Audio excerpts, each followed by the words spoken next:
हाँ जी दोस्तों, किद्दां सारे। अज की इस वीडियो में आपां छोटे बच्चों के बैन वाले कमीज़ की कटाई किस तरह की जाती है उस दे बारे में सीखांगे। इस तो बाद इसकी पेस्टिंग ते कमीज़ की सिलाई किस तरह करनी है उसका लिंक भी तुहानूं डिस्क्रिप्शन में या वीडियो या प्लेलिस्ट में जा मिल जाएगा। तुहाडा सारिਆਂ ਦਾ तुहाडे अपने चैनल औलख फैशन डिज़ाइनर में स्वागत है। सब तो पहला ਆਪਾਂ कमीज़ का नाप देख लेने आ। कमीज़ की बैन वाली कमीज़ की कटाई करनी आ जिसकी लंबाई है 30 इंच। तीरा आप 12 इंच लिया। बांह हैगी 17 इंच। कफ 7.5 इंच। मोढा जिन्नी अपनी छाती आ उहदा आप चौथा हिस्सा कर लेना। छाती 25.5 आ, चौथा हिस्सा किया ये तकरीबन 6.5 इंच आऊगा। उस तरह छाती अपनी 25.5 आ। कमीज़ में लूज आप कितना देना 5.5 इंच। सारा 5.5 इंच लूज दे के टोटल ये बन जू 31 इंच। फिर आप उसका चौथा हिस्सा कर लवांगे जिहड़ा आऊगा 7.25 इंच। इस तरह ही पेट हैगा 23.5 इंच। 5.5 इंच लूज आप इस विच देवांगे, ये बन जाएगा 29 इंच। उसका चौथा हिस्सा करांगे वो आएगा 7.25 इंच। घेरा भी अपना जिहड़ा है वो 25.5 इंच आ, उस विच भी 5.5 इंच लूज दिता। सारा टोटल करके चौथा हिस्सा कर दिता। बहुत ही सिंपल तरीका। 5.5 इंच लूज देना आपां ते बैन हैगा 14.5 इंच। इस तो बाद आपां कटाई शुरू करते हाँ। बैन वाले कमीज़ की कटाई लई मैं वड्डे वर वाला एक पीस ले लिया है जिसनों आपां दूरा करके विछा दिता है। इस दे अंदर वाली साइड जिहड़ी सीधी होवेगी ते बाहर वाली साइड पुट्ठी होवेगी। इस तरीके नाल तुसीं इसनूं डबल करके विछा लेना है। इस तो बाद आपां इहदे साइड वाली कन्नी है जिहड़ी उसकी कटाई करके उसनूं बाहर कढ देवांगे। इस तरीके नाल तुसीं कन्नी दी कटाई कर देनी है। उस तो बाद आपां कमीज़ की लंबाई लवांगे। लंबाई है 30 इंच। 30 इंच ते निशान ला लवांगे। बैन वाले कमीज़ की कटाई करने वास्ते आपां नूं 2 तो 2.5 इंच कपड़ा ज़्यादा रखना पैंदा है। इस करके 32 या 32.5 इंच तुहाडे कोले एक कपड़ा दे निशान लाउणा है। उस तो बाद कमीज़ की जिहड़ी छाती सी 25.5 इंच आपां लूज 5.5 इंच दिता सी, जिहड़ी 31 इंच बन गया सी टोटल।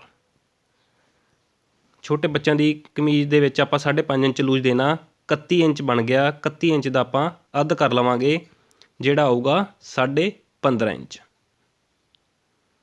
दो पन्निਆਂ की इकट्ठी कटाई हो जाऊगी अगले ते पिछले की।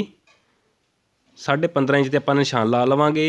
इस तरीके नाल ही एक होर इस दे विचाले निशान ला लवांगे ते एक थल्ले 15.5 इंच ते निशान ला लवांगे। उस तो बाद तुसीं फट्टी की सहायता नाल सीधा करके कट सकते हो जां इस तरीके नाल फोल्ड करके इसकी आपां कटाई कर लैनी है। ये अपने कमीज़ का अगला ते पिछला दोवां हिस्सों की आपां कटाई कर लई है। बैन वाली कमीज़ की कटाई लई आपां नूं लंबाई दे विच 2 तो 2.5 इंच कपड़ा ज़्यादा चाहिदा हुंदा है। इस तरीके नाल उस तो बाद इन्हां नूं कहरा कहरा करके आपां फोल्ड कर लेना। सीधा पासा अंदर वाली साइड रखना है। दोवें पल्ले इक्को जे करके नौं की सहायता नाल जां प्रैस की सहायता नाल तुसीं चंगे तरीके नाल इहनूं बिठा लिओ। इस तरीके नाल ही आपां दूसरा हिस्सा भी फोल्ड कर लवांगे। इस नूं भी तुसीं उसे तरीके नाल ही फोल्ड करके रख लेना है। दोवां पल्लिਆਂ नूं एक दूजे दे उपर फोल्ड करके विछा लेना। बैन वाली कमीज़ की कटाई लई जिहड़ा अगला हिस्सा हुंदा है वो छोटा हुंदा है ते मगर वाला हिस्सा 1.5 या 2 इंच वड्डा रखना हुंदा है। उस तरीके नाल आपां 1.5 या 2 इंच ते तुसीं जां 2.25 इंच तक वड्डा रख सकते हो। वो निशान ला लवांगे। मगरला हिस्सा आपां वड्डा रखना। उत्थों तक आपां अगले हिस्से नूं विछा लेना है। इस तरीके नाल तुसीं विछा लिओ। ਉਸ ਤੋਂ ਬਾਅਦ ਅਗਲੇ ਹਿੱਸੇ 'ਤੇ ਇੰਚ ਉੱਪਰ ਆਪਾਂ ਸਿਲਾਈ ਲਈ ਛੱਡਾਂਗੇ। ਉਸ ਤੋਂ ਬਾਅਦ ਆਪਾਂ ਲੰਬਾਈ ਦਾ ਨਿਸ਼ਾਨ 30 ਇੰਚ 'ਤੇ ਲਾਵਾਂਗੇ। ਇਸ ਤਰੀਕੇ ਨਾਲ ਹੀ ਥੱਲੇ ਵੀ ਆਪਾਂ ਅੱਧੇ ਇੰਚ ਸਿਲਾਈ ਦੇ ਲਈ ਛੱਡ ਦੇਵਾਂਗੇ। ਸਾਰਾ 31 ਇੰਚ ਬਣ ਜਾਵੇਗਾ। ਇਸ ਤਰ੍ਹਾਂ ਦੇ ਨਿਸ਼ਾਨ ਇਸ ਦੇ ਸਾਹਮਣੇ ਇੱਕ ਹੋਰ ਲਾ ਲੈਣਾ ਹੈ ਤੁਸੀਂ।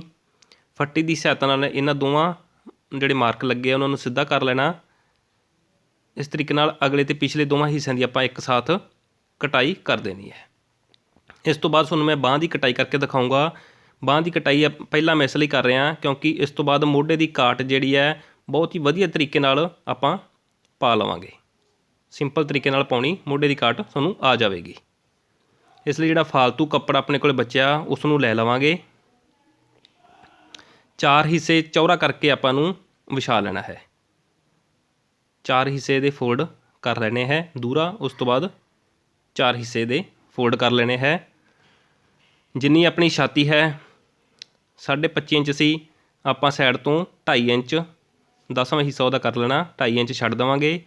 ਮੋਢਾ ਜਿੰਨਾ ਹੈ ਆਪਣਾ 6.5 ਇੰਚ, ਅੱਧਾ ਇੰਚ ਉਹਦੇ 'ਚ ਮਾਰਜਨ ਪਲੱਸ ਕਰਕੇ 7 ਇੰਚ ਜਾਂ ਪੌਣੇ 7 ਇੰਚ 'ਤੇ ਤੁਸੀਂ ਨਿਸ਼ਾਨ ਲਾ ਲੈਣਾ। ਉਸ ਤੋਂ ਬਾਅਦ ਆਪਾਂ ਅੱਧਾ ਇੰਚ ਛੱਡਣਾ ਸਿਲਾਈ ਵਾਸਤੇ। ਲੰਬਾਈ ਜਿੰਨੀ ਹੈਗੀ ਇਹਦੀ 17 ਇੰਚ, ਉਹਨਾਂ ਨਿਸ਼ਾਨ ਲਾ ਲੈਣਾ। ਇਸ ਤੋਂ ਬਾਅਦ ਕੱਫ ਦੇ ਨਾਲ ਹੀ ਮੈਂ ਤੁਹਾਨੂੰ ਅਟੈਚ ਕਰਕੇ ਦੱਸੂਗਾ। ਕੱਫ ਵਾਸਤੇ ਤੁਸੀਂ 2.5 ਇੰਚ ਦਾ ਇੱਕ ਹੋਰ ਅੱਗੇ ਮਾਰਕ ਲਾਉਣਾ। ਇਸੇ ਤਰੀਕੇ ਨਾਲ ਹੀ ਇਸ ਦੇ ਸਾਹਮਣੇ ਹੋਰ ਮਾਰਕ ਲਾ ਲੈਣੇ ਆ। ਅੱਧਾ ਇੰਚ ਸਿਲਾਈ ਵਾਸਤੇ, 17 ਇੰਚ ਬਾਂਹ ਦੀ ਲੰਬਾਈ ਅਤੇ 2.5 ਇੰਚ ਕੱਫ ਵਾਸਤੇ। ਇਹ ਅਗਲੇ ਮਾਰਕਾਂ ਨੂੰ ਦੋਵਾਂ ਨੂੰ ਆਪਾਂ ਸਿੱਧਾ ਕਰ ਲੈਣਾ ਹੈ। ਬਹੁਤ ਹੀ ਸਿੰਪਲ ਤਰੀਕਾ, ਕੱਫ ਇਸ ਦੇ ਨਾਲ ਹੀ ਅਟੈਚ ਹੋ ਜਾਵੇਗੀ।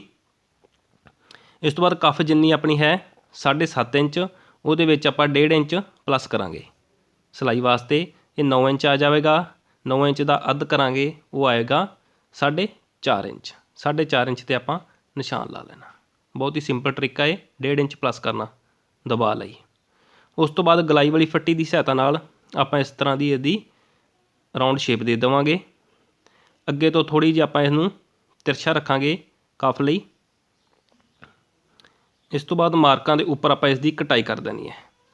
ਮੋਢੇ ਦੀ ਕਾਟ ਥੋੜ੍ਹੀ ਜਿਹੀ ਰਾਊਂਡ ਕਰਕੇ ਪਾਉਣੀ ਹੈ ਇਸ ਤਰੀਕੇ ਨਾਲ। ਬਾਜੂ ਦੀ ਕਟਾਈ ਮੈਂ ਇਸ ਲਈ ਪਹਿਲਾਂ ਕੀਤੀ ਹੈ, ਇਸ ਤੋਂ ਬਾਅਦ ਮੈਂ ਤੁਹਾਨੂੰ ਮੋਢੇ ਦੀ ਕਟਾਈ ਕਰਕੇ ਦੱਸੂਗਾ। ਬਹੁਤ ਹੀ ਸਿੰਪਲ ਤਰੀਕਾ ਵੀ ਸਿਲਾਈ ਦੇ ਜਦੋਂ ਤੁਸੀਂ ਸਿਲਾਈ ਕਰੋਗੇ ਉਸ ਸਮੇਂ ਤੁਹਾਨੂੰ ਮੋਢੇ ਦੀ ਕਾਟ ਪਾਉਣ ਦੀ ਜ਼ਰੂਰਤ ਨਹੀਂ ਪੈਣੀ, ਛਾਂਟ ਪਾਉਣ ਦੀ ਜ਼ਰੂਰਤ ਨਹੀਂ ਪੈਣੀ। ਫੱਟੀ ਦੇ ਲਈ ਆਪਾਂ 3.5 ਜਾਂ 4 ਇੰਚ ਤੱਕ ਤੁਸੀਂ ਛੱਡ ਸਕਦੇ ਹੋ। ਟੱਕ ਲਾ ਲੈਣਾ ਆਪਾਂ। ਅਗਲੇ ਪਾਸੇ ਇਹਦੀ ਅੱਧਾ ਪੌਣੇ ਇੰਚ ਦੀ ਆਪਾਂ ਕਾਟ ਪਾਉਣੀ ਹੈ। ਇਸ ਤਰੀਕੇ ਨਾਲ ਤੁਸੀਂ ਅੱਧੇ ਤੋਂ ਪੌਣੇ ਇੰਚ ਤੱਕ ਇਹਦੇ ਅਗਲੇ ਸਾਈਡ 'ਤੇ ਕਾਟ ਪਾ ਦੇਣੀ ਹੈ 2 ਹਿੱਸਿਆਂ ਦੀ। ਇਸ ਤੋਂ ਬਾਅਦ ਆਪਾਂ ਕਮੀਜ਼ ਨੂੰ ਲਵਾਂਗੇ।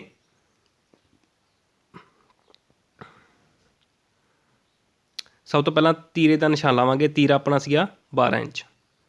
ਸਣੇ ਤੋਂ ਬਾਅਦ ਮੈਂ ਤੀਰਾ 12 ਇੰਚ ਮਿਣਿਆ, ਉਸ ਦਾ ਅੱਧ ਕਰ ਲੈਣਾ ਤੁਸੀਂ, ਆਊਗਾ 6 ਇੰਚ। 6 ਇੰਚ 'ਤੇ ਨਿਸ਼ਾਨ ਲਾ ਲੈਣਾ। ਇਸ ਤਰੀਕੇ ਨਾਲ ਹੀ ਇੱਕ ਹੋਰ ਆਪਾਂ 6 ਇੰਚ 'ਤੇ ਨਿਸ਼ਾਨ ਲਾ ਲਾਂਗੇ ਤਾਂ ਕਿ ਸਿੱਧਾ ਕਟਾਈ ਹੋ ਜਾਵੇ। ਇਸ ਦੀ ਫੱਟੀ ਦੀ ਸਹਾਇਤਾ ਨਾਲ ਦੋਨਾਂ ਆਪਾਂ ਨਿਸ਼ਾਨਾਂ ਨੂੰ ਸਿੱਧਾ ਕਰਕੇ ਮਾਰਕ ਲਗਾ ਲੈਣਾ। ਇਸ ਤੋਂ ਬਾਅਦ ਕਮੀਜ਼ ਦਾ ਮਗਰਲਾ ਹਿੱਸਾ ਆਪਾਂ ਜਿਹੜਾ ਪੌਣੇ 2 ਇੰਚ ਵੱਡਾ ਰੱਖਿਆ ਸੀ ਉਸ ਨੂੰ ਅਗਲੇ ਹਿੱਸੇ ਨਾਲ ਮਿਲਾ ਲੈਣਾ। ਇਸ ਤਰੀਕੇ ਨਾਲ ਭਾਣ ਪਾ ਲੈਣੀ ਤੁਸੀਂ। ਪੌਣਾ ਇੰਚ ਆਪਾਂ ਇਹਦੀ ਤਿਰਛੀ ਕਾਟ ਪਾਵਾਂਗੇ ਅਤੇ ਅੱਧਾ ਇੰਚ ਆਪਣਾ ਸਿਲਾਈ ਵਾਸਤੇ ਆਵੇਗਾ। 1.25 ਇੰਚ 'ਤੇ ਤੁਸੀਂ ਨਿਸ਼ਾਨ ਲਾ ਲੈਣਾ। ਪੌਣਾ ਇੰਚ ਕਾਟ ਵਾਸਤੇ, ਅੱਧਾ ਇੰਚ ਸਿਲਾਈ ਵਾਸਤੇ, 1.25 ਇੰਚ ਬਣੂਗਾ। ਉਹ ਨਿਸ਼ਾਨ ਲਾਉਣ ਤੋਂ ਬਾਅਦ ਆਪਾਂ ਅੰਦਾਜ਼ੇ ਨਾਲ 4 ਜਾਂ 5 ਇੰਚ ਛੱਡ ਕੇ ਇਸ ਦੀ ਕਾਟ ਸ਼ੁਰੂ ਕਰਾਂਗੇ। ਇਸ ਤਰੀਕੇ ਨਾਲ ਅੱਧਾ ਇੰਚ, ਪੌਣਾ ਇੰਚ ਕਾਟ ਦਾ, ਅੱਧਾ ਇੰਚ ਸਿਲਾਈ ਦਾ, 1.25 ਇੰਚ ਛੱਡਣਾ ਆਪਾਂ। ਉਸ ਤੋਂ ਬਾਅਦ ਤੁਸੀਂ ਜਿੰਨਾ ਮਰਜ਼ੀ ਇੱਕ ਵਾਰੀ ਅੰਦਾਜ਼ੇ ਨਾਲ ਛੱਡ ਕੇ 4 ਤੋਂ 5 ਇੰਚ ਇਹਦੀ ਕਾਟ ਪਾਵਾਂਗੇ। ਅਤੇ ਜਿਹੜੀ ਬਾਂਹ ਕੱਟੀ ਆਪਾਂ ਉਸ ਨਾਲ ਮਿਣ ਕੇ ਵੇਖਾਂਗੇ ਕਿ ਆਪਣਾ ਮੋਢਾ ਸੈੱਟ ਆਉਂਦਾ ਕਿ ਨਹੀਂ ਆਉਂਦਾ। ਜਿੱਥੋਂ ਤੱਕ ਆਪਾਂ 1.25 ਇੰਚ ਦਾ ਨਿਸ਼ਾਨ ਲਾਇਆ ਉੱਥੋਂ ਮਿਣਨਾ ਸਟਾਰਟ ਕਰਨਾ। ਇਸ ਤਰੀਕੇ ਨਾਲ ਤੁਸੀਂ ਰੱਖ ਕੇ ਦੇਖੋ ਆਪਣਾ ਮੋਢਾ ਥੋੜ੍ਹਾ ਜਿਹਾ ਘੱਟ ਕੱਟਿਆ ਗਿਆ, ਬਾਂਹ ਦਾ ਮੋਢਾ ਵੱਧਦਾ, ਥੋੜ੍ਹੀ ਜਿਹੀ ਹੋਰ ਇਸ ਦੀ ਕਾਟ ਪਾਵਾਂਗੇ। ਸਿਲਾਈ ਦੇ ਸਮੇਂ ਤੁਹਾਨੂੰ ਇਸ ਦੀ ਕਾਟ ਪਾਉਣ ਦੀ ਜ਼ਰੂਰਤ ਨਹੀਂ ਪਵੇਗੀ। ਇਸ ਤਰੀਕੇ ਨਾਲ ਤੁਸੀਂ ਕਾਟ ਪਾ ਲੈਣੀ ਆ। ਇੱਕ ਵਾਰ ਫਿਰ ਮਿਣ ਕੇ ਵੇਖਾਂਗੇ। ਨਿਸ਼ਾਨ ਤੋਂ ਮਿਣ ਕੇ ਵੇਖਦੇ ਹਾਂ। ਅਜੇ ਵੀ ਥੋੜ੍ਹਾ ਜਿਹਾ ਮੋਢਾ ਘੱਟ ਕਾਟ ਹੈਗੀ ਇਸ ਦੀ, ਥੋੜ੍ਹੀ ਜਿਹੀ ਇਸ ਦੀ ਹੋਰ ਕਾਟ ਪਾਵਾਂਗੇ। ਇਸ ਤਰੀਕੇ ਨਾਲ ਤੁਸੀਂ ਵਾਰੀ ਮਿਣ ਕੇ ਇਸ ਦੀ ਕਾਟ ਪਾ ਸਕਦੇ ਹੋ ਤਾਂ ਕਿ ਸਿਲਾਈ ਦੇ ਸਮੇਂ ਤੁਹਾਨੂੰ ਇਸ ਦਾ ਕਾਟ ਦੀ ਜਾਂ ਛਾਂਟ ਪਾਉਣ ਦੀ ਜ਼ਰੂਰਤ ਨਾ ਪਵੇ। ਹੁਣ ਦੇਖੋ ਦੋਵੇਂ ਚੀਜ਼ਾਂ ਫਿੱਟ ਆ ਰਹੀਆਂ, ਆਪਣੀ ਮੋਢੇ ਦੀ ਕਾਟ ਜਿਹੜੀ ਹੈਗੀ ਹੈ ਵਧੀਆ ਪੈ ਗਈ ਹੈ। ਉਸ ਤੋਂ ਬਾਅਦ ਬੈਂਡ ਦੀ ਲਗਾਉਣ ਵਾਸਤੇ ਆਪਾਂ 2.25 ਇੰਚ ਦਾ ਨਿਸ਼ਾਨ ਲਾਵਾਂਗੇ। ਅਗਲੇ ਅਤੇ ਪਿਛਲੇ ਦੋਵਾਂ ਹਿੱਸਿਆਂ 'ਤੇ ਆਪਾਂ 2.25 ਇੰਚ ਦਾ ਨਿਸ਼ਾਨ ਲਾ ਲੈਣਾ। ਉਸ ਤੋਂ ਬਾਅਦ ਜਿਹੜਾ ਆਪਾਂ 1.25 ਇੰਚ ਛੱਡਿਆ ਸੀ ਉਹਦਾ ਅੱਧ ਕਰਕੇ 1 ਇੰਚ ਤੋਂ ਥੋੜ੍ਹਾ ਜਿਹਾ ਘੱਟ 'ਤੇ ਨਿਸ਼ਾਨ ਲਾ ਲਵਾਂਗੇ। ਮਗਲੇ ਹਿੱਸੇ ਦੀ ਇਹ ਕਾਟ ਪਵੇਗੀ। ਕਮੀਜ਼ ਦੇ ਮਗਲੇ ਹਿੱਸੇ ਦੀ ਬੈਨ ਵਾਸਤੇ ਕਾਟ ਲਈ ਜਿੰਨਾ ਛੱਡਿਆ ਆਪਾਂ ਉਹਦਾ ਅੱਧ ਕਰ ਲੈਣਾ। ਉਸ ਤੋਂ ਬਾਅਦ ਥੋੜ੍ਹੀ ਜਿਹੀ ਰਾਊਂਡ ਸ਼ੇਪ ਇਸ ਦੀ ਦੇ ਕੇ ਇਸ ਦੀ ਕਟਾਈ ਕਰਾਂਗੇ। ਜਿਸ ਤਰੀਕੇ ਨਾਲ ਆਪਾਂ ਪਹਿਲਾਂ 1.25 ਇੰਚ ਛੱਡਿਆ ਸੀ ਕਾਟ ਵਾਸਤੇ, ਉਹ 1.25 ਇੰਚ ਦਾ ਨਿਸ਼ਾਨ ਲਾਵਾਂਗੇ। ਇੱਥੇ ਵੀ ਅਗਲੀ ਸਾਈਡ 'ਤੇ ਵੀ ਆਪਾਂ 1.25 ਇੰਚ ਦਾ ਨਿਸ਼ਾਨ ਲਾ ਲੈਣਾ।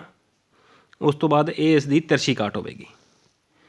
1.25 ਇੰਚ ਆਪਾਂ ਕਾਟ ਵਾਸਤੇ ਛੱਡਿਆ ਸੀ ਅਤੇ ਅੱਧਾ ਇੰਚ ਆਪਣਾ ਸਿਲਾਈ ਲਈ ਆ ਜਾਵੇਗਾ। ਇਹ ਜਿਹੜਾ 1.25 ਇੰਚ ਦਾ ਮਾਰਕ ਛੱਡਿਆ ਸੀ ਉਹ ਆਪਣੇ ਪੂਰੇ ਹੋ ਜਾਣਗੇ। ਇਸ ਤਰੀਕੇ ਨਾਲ ਤੁਸੀਂ ਇਹਨਾਂ ਦੀ ਕਾਟ ਪਾ ਲੈਣੀ ਹੈ। ਬੈਕ ਸਾਈਡ 'ਤੇ ਵੀ ਆਪਾਂ ਇਹਦੀ ਰਾਊਂਡ ਸ਼ੇਪ ਜਿਹੜੀ 1 ਇੰਚ ਦੀ ਦਿੱਤੀ ਆ ਉਹਦੀ ਵੀ ਕਾਟ ਪਾ ਲੈਣੀ ਹੈ। ਉਸ ਤੋਂ ਬਾਅਦ ਚਾਕ ਦਾ ਨਿਸ਼ਾਨ ਲਾਵਾਂਗੇ। ਚਾਕ ਆਪਾਂ 11 ਇੰਚ ਤੱਕ ਰੱਖਾਂਗੇ। ਘੇਰਾ ਆਪਣਾ ਜਾਂ ਛਾਤੀ ਆਪਣੀ ਇੱਕੋ ਜਿਹੀ ਸੀਗੀ 25.5 ਇੰਚ, ਉਹਦੇ ਵਿੱਚ ਆਪਾਂ 5.5 ਇੰਚ ਲੂਜ ਪਾਇਆ ਸੀ। ਇਹ ਵੇਖੋ ਘੇਰਾ ਛਾਤੀ ਇੱਕੋ ਆ 25.5 ਇੰਚ, 5.5 ਇੰਚ ਲੂਜ ਪਾ ਕੇ 31 ਇੰਚ ਬਣਿਆ ਸੀ। ਚੌਥਾ ਹਿੱਸਾ ਸੀ ਉਸ ਦਾ 7.25 ਇੰਚ। ਹੁਣ ਵੇਖੋ ਨਾਪ ਕੇ ਇਹ 7.25 ਇੰਚ ਆਪਣਾ ਤਿਆਰ ਹੈ। ਇਸ ਤਰੀਕੇ ਨਾਲ ਆਪਾਂ ਨੂੰ ਛਾਤੀ ਅਤੇ ਘੇਰੇ ਦੀ ਕੋਈ ਕਾਟ ਪਾਉਣ ਦੀ ਲੋੜ ਨਹੀਂ। ਪੇਟ ਦੀ ਕਾਟ ਲਈ ਆਪਾਂ ਇਹਦਾ ਅੱਧ ਕਰਕੇ ਨਿਸ਼ਾਨ ਲਾ ਲਾਂਗੇ।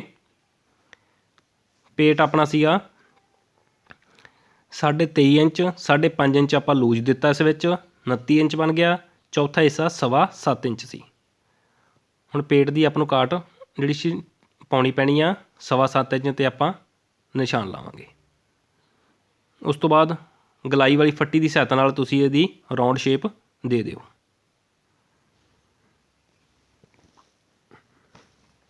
ਇਸ ਤਰੀਕੇ ਨਾਲ ਰਾਊਂਡ ਸ਼ੇਪ ਦੇ ਦੇਣੀ ਆ। ਉਸ ਤੋਂ ਬਾਅਦ ਆਪਾਂ ਇਸ ਦੀ ਕਟਾਈ ਕਰ ਦੇਵਾਂਗੇ। ਦੋਸਤੋ ਜੇਕਰ ਤੁਹਾਨੂੰ ਵੀਡੀਓ ਚੰਗੀ ਲੱਗੀ ਲਾਈਕ ਅਤੇ ਸ਼ੇਅਰ ਜ਼ਰੂਰ ਕਰਿਓ। ਕਿਸੇ ਵੀ ਚੀਜ਼ ਦੀ ਨਾ ਸਮਝ ਆਈ ਹੋਵੇ ਤੁਸੀਂ ਮੈਨੂੰ ਕਮੈਂਟ ਕਰਕੇ ਪੁੱਛ ਸਕਦੇ ਹੋ, ਮੈਂ ਉਸ ਦਾ ਰਿਪਲਾਈ ਤੁਹਾਡੇ ਲਈ ਜ਼ਰੂਰ ਕਰਾਂਗਾ। ਇਸ ਤੋਂ ਬਾਅਦ ਬੈਕ ਵਾਲੀ ਸਾਈਡ ਆਪਾਂ ਦੀ ਕਟਾਈ ਪੂਰੀ ਹੋ ਗਈ ਆ, ਉਹਨੂੰ ਸਾਈਡ 'ਤੇ ਰੱਖ ਦੇਵਾਂਗੇ ਅਤੇ ਸਾਹਮਣੇ ਵਾਲੇ ਹਿੱਸੇ ਦੀ ਆਪਾਂ ਜਿਹੜੀ ਫੱਟੀ ਦੀ ਕਟਾਈ ਅਤੇ ਮੋਢੇ ਦੀ ਥੋੜ੍ਹੀ ਜਿਹੀ ਹੋਰ ਕਟਾਈ ਪਾਉਣੀ ਪਵੇਗੀ। ਜਿਸ ਤਰ੍ਹਾਂ ਆਪਾਂ ਬਾਂਹ ਦੀ ਕਟਾਈ ਥੋੜ੍ਹੀ ਹੋਰ ਦਿੱਤੀ ਸੀ ਉਸ ਤਰ੍ਹਾਂ ਮੋਢੇ ਦੀ ਦੇਣੀ ਪਵੇਗੀ।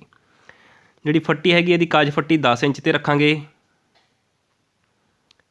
ਇਸ ਤਰ੍ਹਾਂ ਗਲਾਈ ਦੀ ਫੱਟੀ ਦੀ ਸਹਾਇਤਾ ਨਾਲ ਤੁਸੀਂ ਮੋਢੇ ਦੀ ਥੋੜ੍ਹੀ ਜਿਹੀ ਛਾਂਟ ਇਸ ਦੀ ਹੋਰ ਪਾ ਦੇਣੀ ਹੈ। ਜਿਸ ਤਰ੍ਹਾਂ ਆਪਾਂ ਬਾਂਹ ਦੀ ਛਾਂਟ ਪਾਈ ਸੀ ਤਾਂ ਕਿ ਅਗਲੇ ਪਾਸੇ 'ਤੇ ਕੋਈ ਜਿਹੜੇ ਹੈਗੇ ਆ ਵਲ ਪੈਣ ਲੱਗ ਪੈਂਦੇ ਆ, ਉਹ ਵਲ ਨਾ ਪੈਣ। ਮੋਢਾ ਵਧੀਆ ਫਿੱਟ ਆਊਗਾ ਜੇ ਇਹ ਤੁਸੀਂ ਕਾਟ ਪਾਓਗੇ ਤਾਂ। ਇਸ ਤਰ੍ਹਾਂ ਜਿਹੜੇ ਆਪਾਂ ਗਲ ਦੀ ਨਿਸ਼ਾਨ ਲਾਇਆ ਸੀ 2.25 ਇੰਚ ਦਾ, ਉਹਦੀ ਥੋੜ੍ਹੀ ਜਿਹੀ ਤੁਸੀਂ ਰਾਊਂਡ ਸ਼ੇਪ ਦੇ ਦੇਣੀ ਆ, ਅੰਦਾਜ਼ੇ ਨਾਲ ਦੇ ਦੇਣੀ ਇੱਕ ਵਾਰੀ।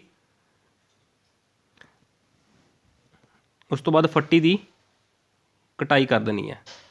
ਜਿਹੜੀ ਹੈਗੀ ਆ ਇੱਕ ਇਹਦਾ ਸਾਈਡ ਥੋੜ੍ਹੀ ਜਿਹੀ ਛੋਟੀ ਹੁੰਦੀ ਹੈ, ਥੋੜ੍ਹਾ ਜਿਹਾ ਛੋਟਾ ਛੱਡ ਕੇ ਆਪਾਂ ਇਸ ਦੀ 10 ਇੰਚ ਤੱਕ ਜਿਹੜੀ ਨਿਸ਼ਾਨ ਲਾਇਆ ਸੀ ਉਸ ਤੱਕ ਇਸ ਦੀ ਕਟਾਈ ਕਰਾਂਗੇ। ਦੋਵੇਂ ਹਿੱਸੇ ਤਿਆਰ ਹੋ ਗਏ, ਬਾਂਹ ਵੀ ਆਪਣੀ ਤਿਆਰ ਹੋ ਗਈ। ਦੋਸਤੋ ਜੇਕਰ ਤੁਹਾਨੂੰ ਵੀਡੀਓ ਵਧੀਆ ਲੱਗੀ ਲਾਈਕ ਅਤੇ ਸ਼ੇਅਰ ਜ਼ਰੂਰ ਕਰਿਓ। ਹੋਰ ਕਿਸੇ ਵੀ ਚੀਜ਼ ਦੀ ਤੁਸੀਂ ਵੀਡੀਓ ਚਾਹੁੰਦੇ ਹੋ ਤੁਸੀਂ ਕਮੈਂਟ ਕਰਕੇ ਮੈਨੂੰ ਪੁੱਛ ਸਕਦੇ ਹੋ। ਮੈਂ ਤੁਹਾਡੇ ਲਈ ਉਸ ਤਰ੍ਹਾਂ ਦੀ ਵੀਡੀਓ ਲੈ ਕੇ ਜਲਦੀ ਹੀ ਹਾਜ਼ਰ ਹੋਵਾਂਗਾ। ਕੁੜਤੇ ਦੀ ਪੇਸਟਿੰਗ ਅਤੇ ਕੁੜਤੇ ਦੀ ਸਿਲਾਈ ਦਾ ਲਿੰਕ ਤੁਹਾਨੂੰ ਡਿਸਕ੍ਰਿਪਸ਼ਨ ਵਿੱਚ ਮਿਲ ਜਾਵੇਗਾ। Thank you for watching my video.